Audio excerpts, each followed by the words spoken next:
राजीव जी, पहली बात तो यह है कि जो आमतौर पे इस तरह की जो घटनाएं होती तो उसमें मृतकों की संख्या कम करके बताई जाती है कि घटना की भयावहता ज्यादा ना हो। जब कभी रेल दुर्घटना होगी, जब कभी इस तरह की जो भी बड़ी दुर्घटनाएं कुछ होती हैं, तो शासन प्रशासन की कोशिश होती है कि शुरू में कम संख्या बताई जाए और बाद में कुछ और मरे, कुछ और मरे, चार और मरे, इस तरह से जोड़ते जाइएगा ताकि उसकी घटना की गंभीरता कम हो जाए। तो ये आम सी बात है।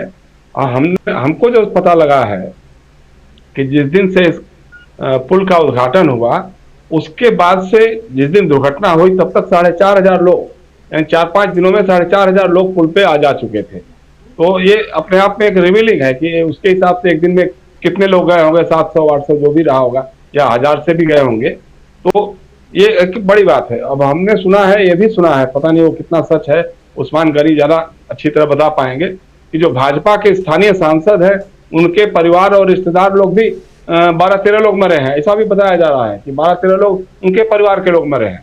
तो कम से कम हमारे प्रधानमंत्री को इतनी तो संवेदना होनी ही चाहिए थी कि उनके सांसद के परिवार के लोग जो मरे हैं उनके यहाँ ही चले जाते। पहले आप जो रंगारंग कपड़ों की बात कर रहे हैं, ये कर रहे हैं। अब दूसरी बात यह है राजीव जी कि देखिए, राजनीति की बात है, चुनाव होगा, चुनाव का समय है तो राजनीति तो होगी होगी, इसमें कहीं दो राय नहीं है।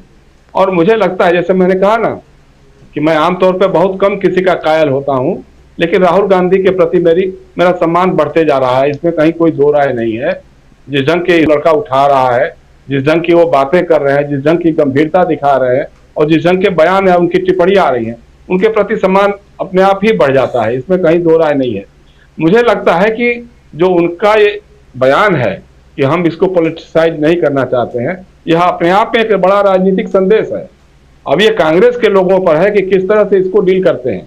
मुझे लगता है कि इस चुनाव में राहुल गांधी का ये वीडियो जो बयान है कि मैं इसे पॉलिटिसाइज नहीं करना चाहता हूं, ये, और उसके बगल में प्रधानमंत्री नरेंद्र मोदी जी का कोलकाता में जो पुल टूटा था उस समय का बयान, यह एक्ट ऑफ गॉड नहीं है, एक्ट ऑफ फ्रॉड है, और चुनाव के समय भगवान ने या जो भी है आपके कामों की सजा दी है, और ये सब बताया, जो भी उनका बयान है, उस बयान को रख करके लोग दिखाएंगे कि एक दिन में प्रधानमंत्री गुजरात में रहते समय कितनी बार कपड़े बदले, कितने तरह के कार्यक्रमों में गए, उनकी भाव भंगिमा क्या थी, और राहुल गांधी की जो आंध्रा में बैठे, तेलंगाना में बैठे हुए हैं, हैदराबाद में बैठे हुए हैं, उनकी भाव भंगिमा कैसी थी।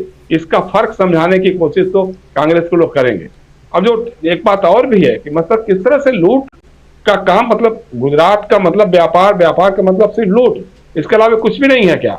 बार बार मैंने जैसे कहा, वो बहुत गंभीर मामला है, कभी इसकी तफ्तीश करनी चाहिए लोगों को कि क्या वजह है कि राष्ट्रीय राजमार्गों के ठेके गुजरात के बड़े बड़े व्यवसायियों को मिल रहे हैं, या टोल टैक्स का ठेका महाराष्ट्र के व्यवसायियों को मिल रहे हैं जिनका उससे कोई लेना देना नहीं है।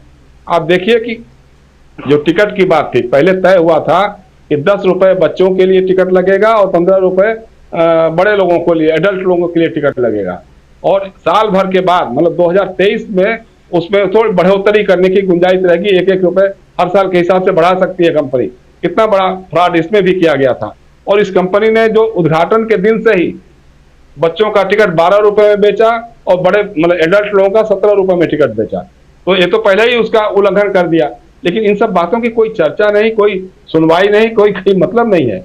अभी भी मैं कहना चाहता हूं कि राज्य के मुख्यमंत्री भूपेंद्र पटेल, उनकी जिम्मेदारी बनती है कि इस कंपनी का जो भी मालिक है, जयसुख लाल पटेल या क्या उसका नाम है, जो भी है, उसको, मोरबी का जो जिलाधिकारी है और वहां के नगर पालिका का जो सीईओ है, तीनों को तत्काल उसके खिलाफ FIR करें, उनको गिरफ्तार करें। और मैं बताना चाहता हूं, पहले भी मैंने कहा कि चूंकि अटल बिहारी और आडवाणी की समय की भाजपा की सरकारें नहीं है। दिल्ली में जब उपहार कांड हुआ था, सिनेमा में आग लगी थी, साहिब सिंह वर्मा थे मुख्यमंत्री यहाँ दिल्ली में, लेकिन सुशील अंसल और उनके भाई गिरफ्तार किए गए थे, जेल गए, उनको सजा हुई थी, और तो अभी जेल से पता नहीं इस समय जमानत पे बाहर है कि नहीं बाहर है, लेकिन ये हुआ था ये। तो इस मामले में भी तत्काल इस सरकार को जो जिम्मेदार लोग हैं, जिस किसी राजनीतिक दबाव में वो पटेल को, ओरेवा कंपनी के मालिक को जो ये ठेका दिया गया, उससे बिना उस नगर प्रशासन के, जिला प्रशासन के मौजूदगी के जो इस तरह से उद्घाटन हुआ, क्यों उसकी जांच नहीं की गई, क्यों लोड बेयरिंग कैपेसिटी नहीं जांची गई, ये सारी बातें जो हुई हैं, इनको एक न्यायिक जांच आयोग बैठे, न्यायिक जांच बैठे और न्यायिक जांच करके जो भी जिम्मेदार लोग हैं उनको तत्काल कटघरे में बंद करना चाहिए।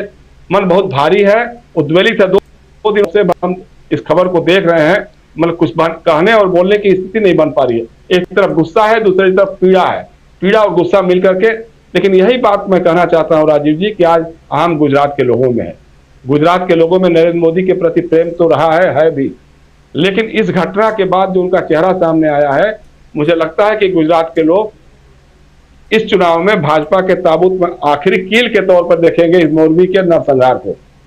मुझे ऐसा लगता है राजीव जी। जी जी बिल्कुल, बहुत दुखद घटना है। और जैसा यहाँ उस्मान गनी जी कह रहे हैं कि और भी कई लोगों के हताहत होने और उनकी जान जाने की खबरें आ सकती हैं, ये दुखदाई है। और प्रधानमंत्री नरेंद्र मोदी सहित जो वहाँ की भाजपा की सरकार है, इसकी संवेदनशीलता पर भी कहीं न कहीं सवाल उठाए जा रहे हैं कि आखिर कितनी संवेदन है सरकार। जी जी जयशंकर जी।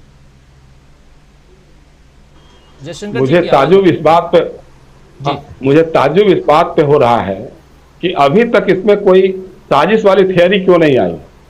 क्योंकि सोशल मीडिया पे जो भक्त जन लोग हैं उसमें से कई लोग कह रहे हैं कि कुछ लोग लात मार रहे थे, उसपे झूले पे लात मार रहे थे, उसको तोड़ने की कोशिश कर रहे थे। तो अभी तक कोई साजिश वाली बात क्यों नहीं आई है। मेरे ख्याल से हो सकता है कि एक आध दिन के अंदर जरूर कोई ना कोई ऐसी जरूर सुराग निकालेंगे, लोग बताएंगे कि साहब इसमें पुल जो है वो इस ऐसे नहीं गिरा था, इसको तोड़ा गया था, इसको गिराने की कोशिश की गई थी, इसमें साजिश हुई थी।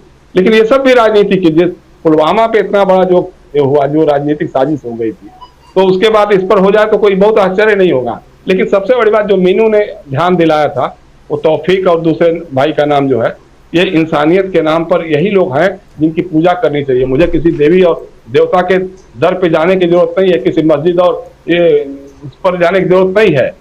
इन्हीं लोगों की पूजा करो, इन्हीं लोगों को सलाम करो। ये लोग आज ऐसे लोग हैं जिनके कारण इस देश में इंसानियत अभी भी बची हुई है। ये है गंगा जमुनी तहजीब के प्रमाण। तो ऐसे लोगों को मेरा बहुत सलाम है। धन्यवाद।